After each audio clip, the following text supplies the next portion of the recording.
ನಾರಾಯಣಂ ಸುರಗುರುಂ ಜಗದೇಕನಾಥಂ ಭಕ್ತಪ್ರಿಯಂ ಸಕಲಲೋಕನಮಸ್ಕೃತಂ ಚ ತ್ರೈಗುಣ್ಯವರ್ಜಿತಮಜಂ ವಿಭುಮಾದ್ಯಮೀಶಂ ವಂದೇ ಭವಗ್ನಮಮರ ಸುರಸಿದ್ಧವಂದ್ಯಂ ವ್ಯಾಸಂ ವಸಿಷ್ಠನಪ್ತಾರಂ ಶಕ್ತೇಃ ಪೌತ್ರಂ ಅಕಲ್ಮಷಂ ಪರಾಶರಾತ್ಮಜಂ ವಂದೇ ಶುಕತಾತಂ ತಪೋನಿಧಿಂ. ಶ್ರೀ ಗುರುಭ್ಯೋ ನಮಃ. ಹರಿ ಓಂ.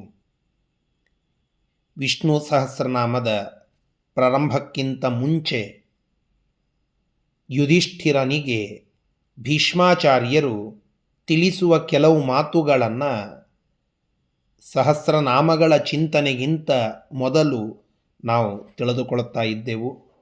ಅದರಲ್ಲಿ ಭೀಷ್ಮಾಚಾರ್ಯರು ಕೊನೆಯದಾಗಿ ಹೇಳುತ್ತಾರೆ, ಈ ದಿವ್ಯವಾದ ವಿಷ್ಣು ಸಹಸ್ರನಾಮಗಳನ್ನು ನಾನು ಹೇಳುತ್ತೇನೆ ಅಂತ.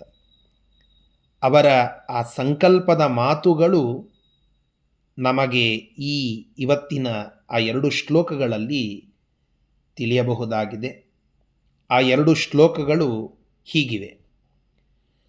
ತಸ್ಯ ಲೋಕಪ್ರಧಾನಸ್ಯ ಜಗನ್ನಾಥಸ್ಯ ಭೂಪತೆ ವಿಷ್ಣೋರ್ನಾಮ ಸಹಸ್ರಂ ಮೇ ಶೃಣು ಪಾಪಭಯಾಪಹಂ.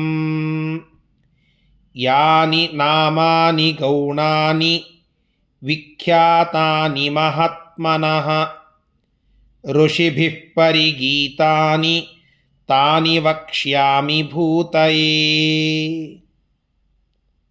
ಭೀಷ್ಮಾಚಾರ್ಯರು ಆ ಯುಧಿಷ್ಠಿರನ ಪ್ರಶ್ನೆಗೆ ಉತ್ತರವನ್ನು ಕೊಡುತ್ತಾ ಒಂದು ಮುಖ್ಯವಾದ ಘಟ್ಟಕ್ಕೆ ಬರುತ್ತದೆ ಅವರ ಉತ್ತರ.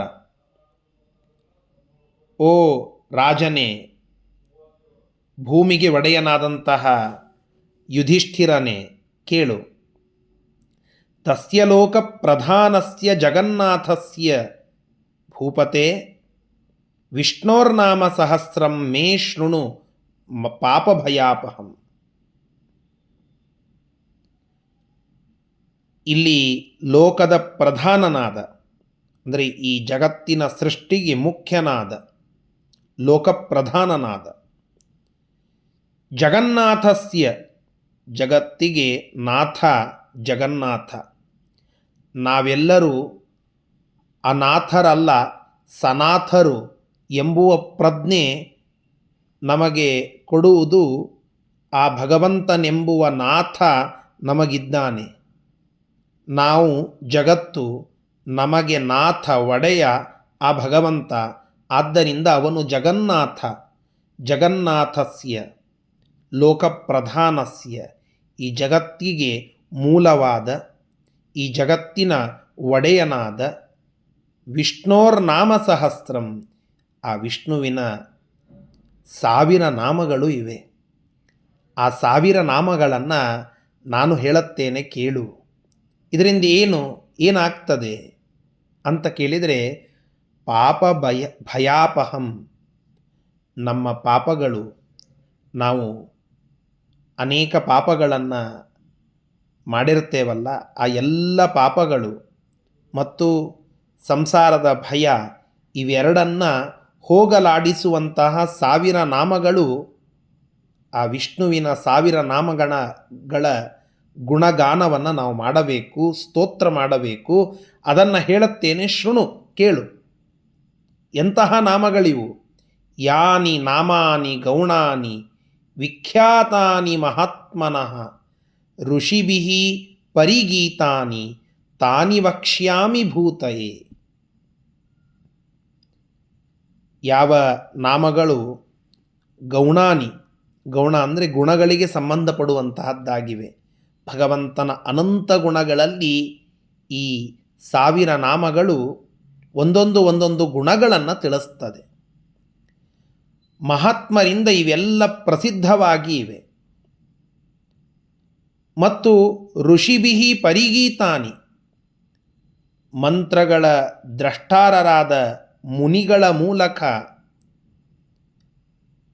ಎಲ್ಲ ಕಡೆಗೆ ಬೇರೆ ಬೇರೆ ಕಡೆಗಳಲ್ಲಿ ಭಾಗವತಾದಿಗಳಲ್ಲಿ ಬೇರೆ ಬೇರೆ ಕಡೆಗಳಲ್ಲಿ ಮಹಾತ್ಮರಿಂದ ಕೆಲವು ವಿಖ್ಯಾತವಾಗಿವೆ. ಇನ್ನು ಕೆಲವು ಉಪನಿಷತ್ತುಗಳಲ್ಲಿ ಆ ಋಷಿಗಳಿಗೆ ಕಂಡಿವೆ.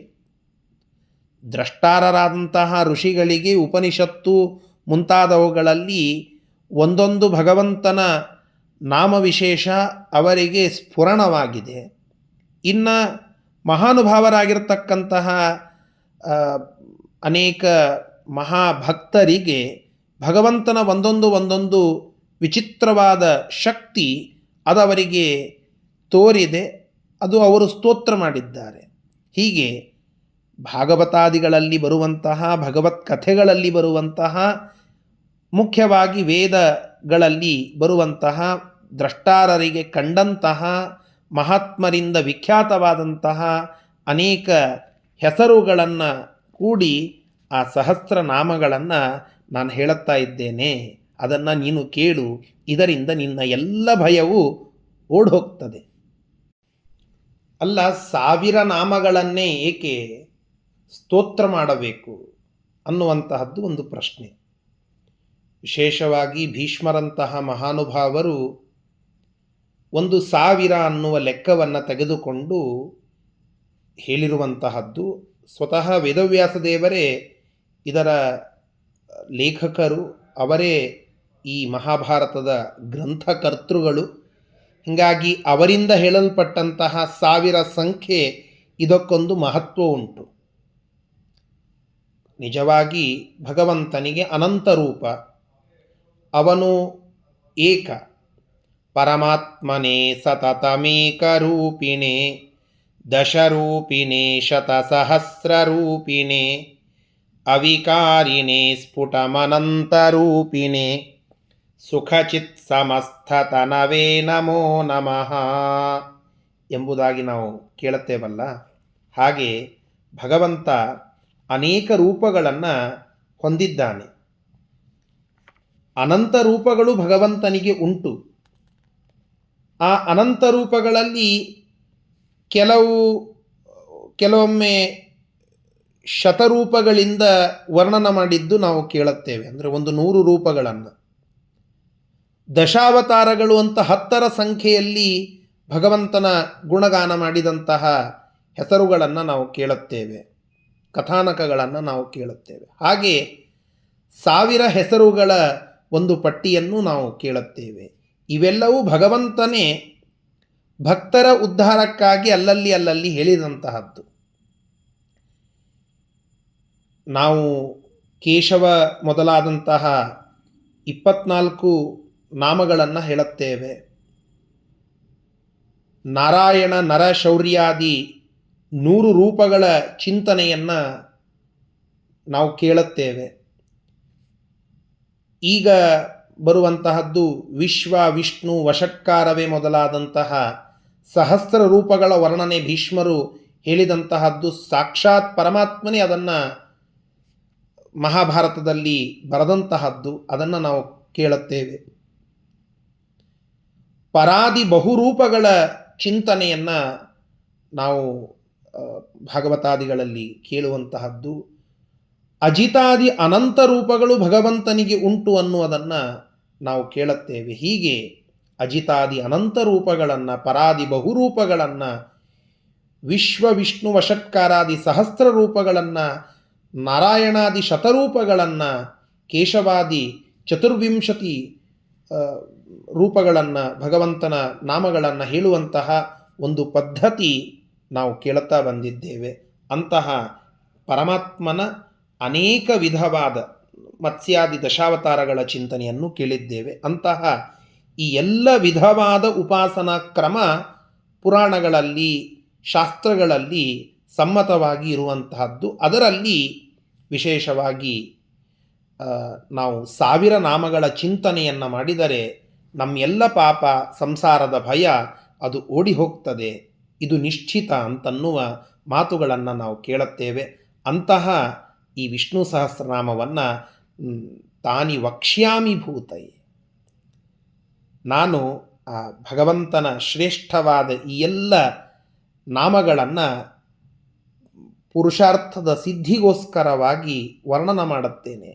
ಸದ್ಭಕ್ತರು ಯಾವುದೇ ರೀತಿಯಾದ ಭಯವನ್ನು ಪಡದೆ ಭಗವಂತನ ಗುಣಗಾನದಿಂದ ಎಲ್ಲ ತರಹದ ಅಭೀಷ್ಟಗಳನ್ನು ಪೂರ್ಣಗೊಳಿಸಿಕೊಳ್ಳಲಿಕ್ಕಾಗಿ ಈ ಮಂತ್ರವನ್ನು ನಾನು ಹೇಳುತ್ತೇನೆ, ಇದನ್ನು ನೀನು ಕೇಳು ಎಂಬುದಾಗಿ ಭೀಷ್ಮರು ಮಾತುಗಳನ್ನು ಆಡುತ್ತಾ ಇದ್ದಾರೆ.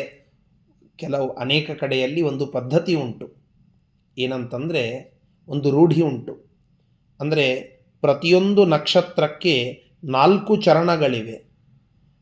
ಹಾಗೆ 27 ನಕ್ಷತ್ರಗಳ ಆ 4 ಚರಣಗಳ ಒಂದು ಲೆಕ್ಕಾಚಾರದಿಂದ ಒಂದೊಂದು ಚರಣಕ್ಕೆ, ಆ ನಕ್ಷತ್ರದ ಆ ಚರಣಕ್ಕೆ 1ನೇ ಶ್ಲೋಕದಿಂದ ಹಿಡಿದು ಕೊನೆಯಲ್ಲಿ 108 ಶ್ಲೋಕಗಳವರೆಗೆ ಅವುಗಳ ಪಾರಾಯಣ ಮಾಡಿದರೆ ನಮ್ಮ ಎಲ್ಲ ತರಹದ ಗ್ರಹ ಪೀಡೆಗಳು ಓಡಿ ಹೋಗ್ತದೆ, ಸುಖ ಶಾಂತಿ ಸಮೃದ್ಧಿ ಸಿಗ್ತದೆ ಅನ್ನುವ ಒಂದು ಪದ್ಧತಿ ರೂಢಿಯೂ ಕೂಡ ಅನೇಕ ಕಡೆಗಳಲ್ಲಿ ಉಂಟು. ಅಂತಹ ಎಲ್ಲ ತರಹದ ಪಾಪಗಳನ್ನು ನಾಶ ಮಾಡಿ ಅಭೀಷ್ಟಗಳನ್ನು ಕೊಡುವಂತಹ ವಿಷ್ಣು ಸಹಸ್ರನಾಮದ ಚಿಂತನೆಯನ್ನು ಭೀಷ್ಮರು ಹೇಳುತ್ತಾ ಇದ್ದಾರೆ. ಆ ನಾಮಗಳ ಚಿಂತನೆಯನ್ನು ನಾಳೆಯಿಂದ ಪ್ರಾರಂಭ ಮಾಡೋಣ. ಶ್ರೀಕೃಷ್ಣಾರ್ಪಣಮಸ್ತು. ಹರಯೇ ನಮಃ.